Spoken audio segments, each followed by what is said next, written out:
गुरुद्वारे और मंदिर में क्या प्रेम करने जाते हो भगवान से? डरपोक। जय हनुमान ज्ञान गुण सागर, जय कपीश तिलोक उजागर, जय ठाकुर जी अच्छा एग्जाम देना। वो पता नहीं कितनी कितनी प्रकार से प्रणाम भी करते हैं, ऐसे ऐसे ऐसे ऐसे। अब ये कौन सा प्रणाम है? मस्ती से जाओ मंदिर में, हाँ हनुमान जी राम राम। भैया हनुमान जी ऐसा है कि हमने जितनी पढ़ाई की है ना, हनुमान जी बोलेंगे हाँ, जब एग्जामिनेशन हॉल में मैं बैठूं, हाँ, तो किसी प्रेशर में ना आऊं, हाँ, जितना पढ़ा है बस उसको वहां जाके उतार पाऊं, ऐसी शक्ति और ऐसी बुद्धि दे दो, इससे ज्यादा कुछ नहीं मांगता तुमसे। भिखारियों की तरफ पढ़े नहीं और मांगते हो 80% नंबर, पढ़ाई हुई नहीं। हे हनुमान जी ये वाला सेमेस्टर आप निकाल दीजिए, नेक्स्ट मैं निकाल लूंगा। ले, ये वाला हनुमान जी सेमेस्टर पढ़ेंगे, उनको राम नाम करने से फुर्सत नहीं, वहां के जियोलॉजी और बायोलॉजी पढ़ेंगे।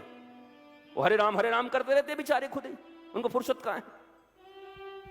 तो भगवान के द्वार पर भी जाओ तो भिखमंगे बन के मत जाओ, भिखारी बन के। अरे गुरु के द्वार पर भी आओ तो भिखारी बनकर मत, अरे माता पिता के द्वार पे भी जाओ तो भिखारी बन के मत जाओ।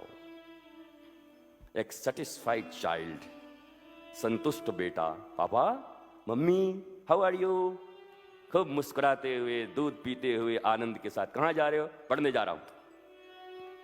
बुझा हुआ चेहरा एग्जामिनेशन के दिन में, रात के 2 बज रहे हैं पढ़ के। अब क्या करोगे बेटा? 1 साल तक क्या कर रहे थे? अरे तो छोड़ो, जिस चीज में मन नहीं लगता करने की भी क्या जरूरत है? इस दुनिया में सब पढ़े लिखे लोग थोड़े ही धनवान हुए हैं, ये अंगूठा छाप कितना नहीं पते यहां करोड़पति और अरबपति हैं, क्या जरूरत है? अगर यही तुम्हारा लक्ष्य है तो इसके लिए ये भी क्या जरूरत है? जब रुचि ही नहीं है, मन ही नहीं लगता। और मन इसलिए नहीं लगता कि तुमने पढ़ाई को अपना एम्बिशन नहीं बनाया, तुमने रुपया को बनाया है।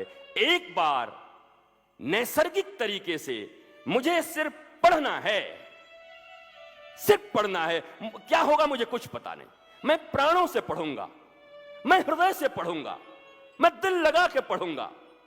और मम्मी पापा को ही बोल देना, नंबर के लिए कभी मत बोलना, मैं दिल से पढ़ रहा हूं मम्मी, कम आए ज्यादा आए कभी टोकना मत। पर वहां तो खड़े हैं यमराज की तरह पिताजी, फेल होके आया तो घर में घुसना मत।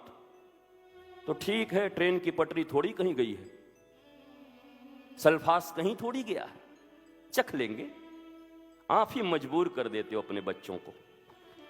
मैं बहुत भाग्यशाली हूं इस मामले में, डॉक्टर देवेंद्र। मुझे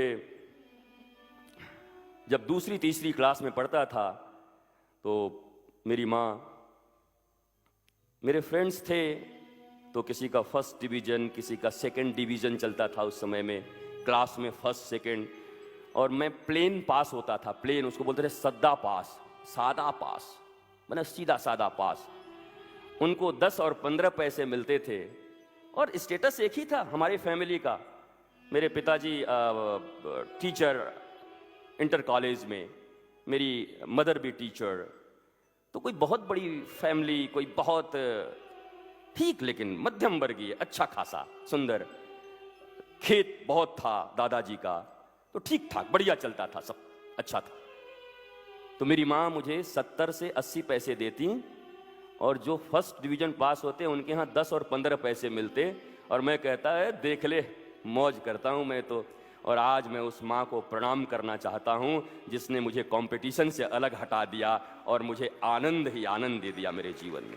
वो 70 पैसे काम कर गए मेरी माँ के। कहीं उसने कह दिया होता, आया है मुंह बना के गधे के जैसा, बगल वाला 1st डिवीजन हो गया और तू इतना नंबर लाया है, वो कहती अच्छे से पढ़ना बस ना, पढ़ना बेटा अच्छे से, जा खेल मौज कर। उस माँ की करुणा और कृपा मेरे भीतर आज है, जो इन प्रतियोगिताओं से मुक्त होकर, वरना हमारे भी क्षेत्र में प्रतियोगिता की कमी है क्या? कमी है? अरे कम से कम 10,000 बाबा हैं भारतवर्ष में, कौन कितने प्रॉपर्टी का मालिक है, मुझे भी तो कंपटीशन करना चाहिए। आजकल उनका क्या चल रहा है? अच्छा, अपने को रामदेव से ऊपर जाना है, कोई मतलब नहीं। कहां हो आप एक हैप्पी लाइफ जी रहे हो बिना किसी प्रतियोगिता के। ईश्वर ने आपको अपनी तरीके का अनूठा आदमी बनाया है, आपके जैसा दूसरा किसी को बनाया ही नहीं। यू आर स्पेशल, एकदम स्पेशल हो तुम, अपने मम्मी पापा के, अपने मोहल्ले के, इस देश के, इस ब्रह्मांड के इकलौते और स्पेशल आदमी हो तुम। तुम कहां क्षुद्रता के साथ दूसरों के साथ कंपटीशन कर रहे हो? क्यों उसको अपना कॉम्पिटिटर मान रहे हो तुम? उसको मानना है, मानने दो, डिप्रेशन में वो रहेगा, तुम किसी को अपना कॉम्पिटिटर मत मानना। मैं तो अलग हूं, मुझे पढ़ना है, एंजॉय करना है, नाचना है, क्रिकेट खेलना है, मस्ती करनी है, मूवी देखना है, जो करना करो। चेहरे ढक के मत करो, चेहरे पे से नकाब उतार के करो। ड्युअलिटी मत रखो लाइफ में। ड्युअलिटी बोलते हैं दोगलेपन को, दोगलापन मत रखो। अंदर भी वैसे ही रहो और बाहर भी वैसे ही रहो। इतनी सुकून और इतनी प्रसन्नता मिलेगी ना, इतना आनंद मिलेगा, प्रेशर तो लाइफ में रहेगा ही नहीं। ये झूठे लोगों को ज्यादा प्रेशर होता है। परसों क्या बोली थी उस सहेली से याद रखना पड़ता है, झूठ, क्योंकि फिर कभी कोई पूछेगा तो बोलना होगा। और जिसको सच्चाई बोलना है उसको क्या याद रखना? कल भी जो बोला था आज बोलूंगा, परसों भी वही बोलूंगा। इसलिए ड्वेल लाइफ मत जिंदा मत जियो।